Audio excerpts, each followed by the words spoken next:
Spanyol akan menghadapi timnas Jepang di Stadion Khalifa Internasional pada Jumat 2 Desember pukul 2 dini hari. Pelatih timnas Spanyol, Luis Enrique mengungkapkan bahwa tujuan utama timnya berada di posisi teratas klasmen grup E Piala Dunia 2022.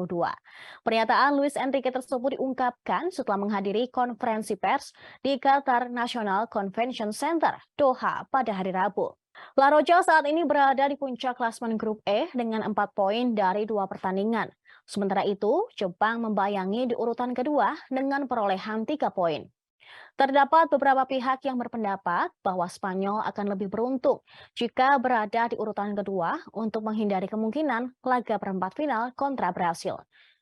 Akan tetapi Luis Enrique menyebut bahwa dirinya tidak setuju akan hal itu. Setiap menit pertandingan begitu berharga.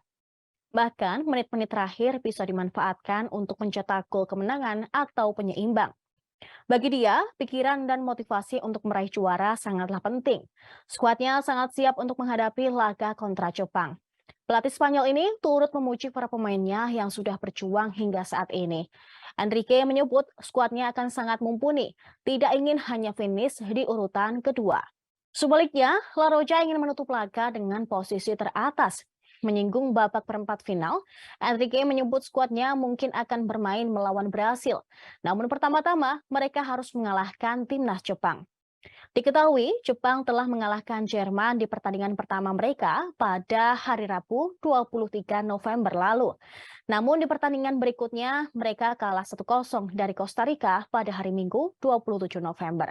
Sementara itu La Roja berhasil mengumpulkan beberapa poin setelah melumpuhkan Costa Rica dengan skor telak 7-0 di pertandingan pertama mereka pada 23 November. Kemudian berakhir imbang 1-1 ketika melawan Jerman di laga kedua penyisihan grup.